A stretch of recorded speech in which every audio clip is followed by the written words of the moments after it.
loved the buses. They did a little bit of both types of traveling. But for a lot of these ladies, it was quite an experience getting out on their own. Pay was pretty good. They would, if they were in a conventional job during World War II, they'd earn maybe $10 to $30 a week. Rookies in the league started at $50 a month. Stars could get up to $95. Connie Wisniewski obviously would be on the higher end of that. And there's another picture listening to the radio. Viola Thompson, good interview with her online as far as what she thought of her teammates. And I would like to ask Mary Shea to come up and bring your... Mary Shea plays reenactment ball as a Milwaukee chick. Her hat is the more accurate one. The one in the left-hand picture is not quite right, but yes, well, it's a real one. You wouldn't be here with it. Yeah, in a Hall of Fame somewhere. Yeah, but anyways, Mary, tell us a little bit about the jersey and how you enjoy playing in it. Yeah, it's kind of crazy to play in a dress, I can tell you, but we just like to preserve the history, and we've met a lot of these women who played back in the 40s and 50s, and they're all incredible women. I mean, if you ever get a chance to meet with them and talk to them, they're always very gracious with their time. So we just want to preserve the history of the league, and we have fun doing it. So we don't replicate their talent in any way. But, so if you'd like to play in a dress, just come by and say hi to me. Yeah, playing in a dress saves the rest of the fighting, and all of our pitchers pin the skirts because it's underhand, and so you catch your hand in the skirt. So I think that's the two things of playing in the dress. Yeah. I have to tell you that this is a 1944 uniform. As the years went on, the uniforms got shorter and tighter. We'll see that just like a league of their own was like a composite of the league over the 13 years. They started with underhand, went to SABR, and then went to overhand. So, like you said, they traveled with trains and first, and then they used buses. So the league of their own is kind of a composite of all the years of the league. It's a really thick, heavy canvas too. It's not particularly comfortable at all. So a lot of times for the pitchers, especially the underhand pitchers, the skirt would get in their way, so they have to safety pin it. And that's what they did. And that's what the original players did. Yeah. Right. The original players, they would pin the side skirt so that they could. I'd say other than that, you don't really realize you're wearing a dress. It's kind of cool this summer, I have to say, that your legs Yeah, it's cooler than a regular baseball or softball uniform.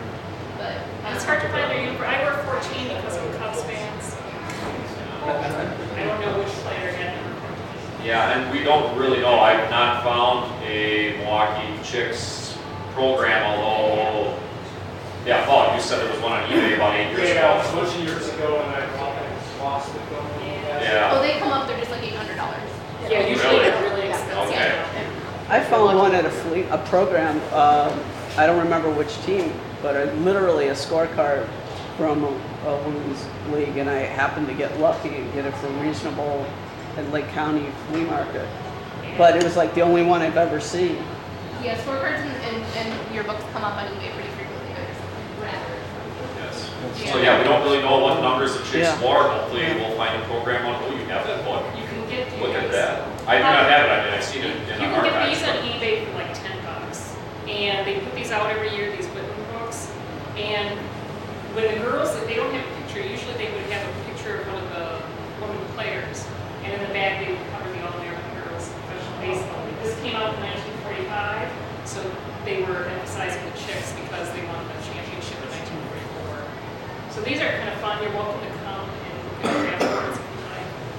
Nice. We've got Yeah. pictures of us Okay. playing. If you have any questions about me and ladies playing. It's very hard to find the uniforms because they didn't let the ladies take them back with them. We know one player, Joyce from Westerman, who actually, she kept everything. It's amazing. She has her own museum. She had 2 uniforms. She has one in her home and she donated the other to the Smithsonian.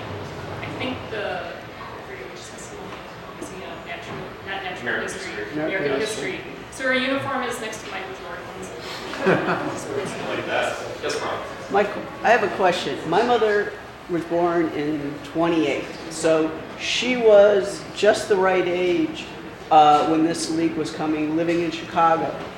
And was the publicity just so poor? Because my mom, I mean, she was an athlete, and she never talked about this league. I never knew it. I mean, I love baseball more than either one of my parents, really, were big baseball people. And to the life of me, until the book and the movie came out, I never knew anything. And it's like, to the life of me, why wouldn't I, if I had a mother who was an athlete in all sports, living in Chicago? Was the publicity just so poor everywhere? That would be my guess. I mean, obviously it was a regional league when you get right down to it. I mean, they did end up going to Springfield, Battle Creek, Grand Rapids, so still very, very much regional. Yeah, very little national press coverage at all. I mean, there were some of the news tapes or reels or whatever from back then. How they went and found all these ball players in California. I mean, yeah, they did have scouts, but yeah, it just not the publicity machines like you see nowadays.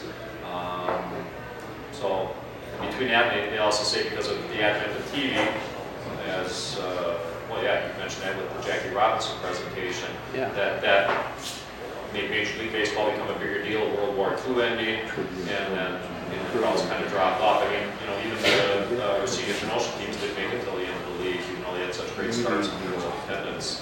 Yes.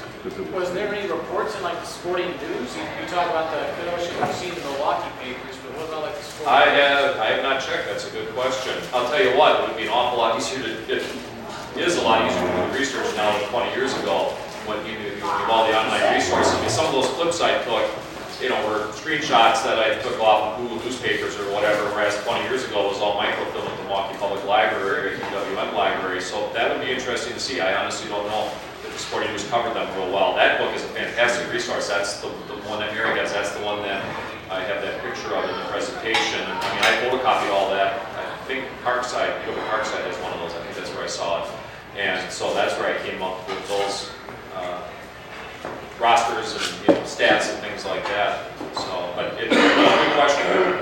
I know I need to go on eBay tonight, and I need to go look at the sporting news tonight.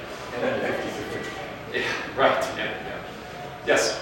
My grandfather was bank vice president here in Kenosha, and he purchased a share of stock in the Kenosha Commons.